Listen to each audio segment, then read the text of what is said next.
सवाल आता है कि 18% से जीएसटी कर दिया जाए 5%, लोगों के लिए खरीदना सस्ता हो जाएगा। लेकिन क्या उतने एयर प्योरीफायर हैं भी जितना लोग खरीदना चाहते हैं? क्या सप्लाई उतनी है जितनी इस बार डिमांड है? टाइम्स ऑफ इंडिया की शिविका मनचंदा की एक रिपोर्ट है, उसे देखें तो एयर प्योरीफायर बेचने वाले दुकानदार बता रहे हैं कि ज़्यादातर ब्रांड्स का स्टॉक खत्म हो गया है। दिल्ली में खान मार्केट के एक दुकानदार कहते हैं कि एयर प्योरीफायर में लगने वाला फिल्टर ही नहीं है। तो सवाल एयर प्योरीफायर के दाम का तो है ही, लेकिन उनके स्टॉक का भी है।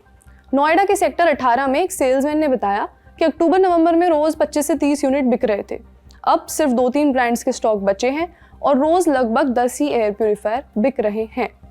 इलेक्ट्रिक अप्लायंस बेचने वाली कंपनी क्रोमा का एक डेटा रिपोर्ट आया, उसमें पता चला कि 2025 में एयर प्योरीफायर सेल्स 30% बढ़े हैं, लेकिन डिमांड सप्लाई मैच नहीं कर रही है और टोटल सेल्स में से दिल्ली एनसीआर में सिर्फ 72% बिक्री हुई है। पर सवाल ये भी आता है कि ये तो हर साल होता है, फिर तैयारी क्यों नहीं? दिल्ली एनसीआर का पोल्यूशन एक सीजनल इमरजेंसी नहीं है, ये एक सिक्लिकल क्राइसिस है। हर साल अक्टूबर-नवंबर में जब AQI चढ़ता है तो हर कोई अचानक से रिएक्ट करता है। हमने सीए अजय अग्रवाल से बात की ये समझने के लिए कि क्या ये करना पॉसिबल है, इस वक्त जीएसटी रेट को कट करना, और उसके क्या रिजल्ट्स हो सकते हैं।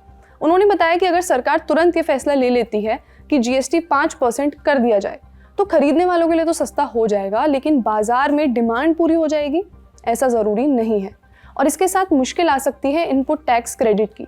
तो जो सेलर्स पहले से 18% जीएसटी पर एयर प्योरीफायर्स खरीद चुके हैं, उन्होंने अपने सप्लायर्स को 18% टैक्स दिया है। अब अगर अचानक से 5% की रेट आ जाए तो ये 13% का टैक्स वो कहाँ से एडजस्ट करेंगे? प्रॉब्लम बन जाएगी। सरकार या तो उन्हें टैक्स रिफंड दे या कुछ और हल निकाले। माने कोर्ट का सवाल सही है, पर सिर्फ जीएसटी कम करना काफ़ी नहीं है। जानकारों का कहना है कि दुकानदारों के लिए रिफंड देने की स्कीम होनी चाहिए। सरकार अगले साल के लिए प्लान करे, मैन्युफैक्चरिंग को बढ़ावा दे, ताकि अगले साल सही दामों पर लोगों को एयर प्योरीफायर मिले।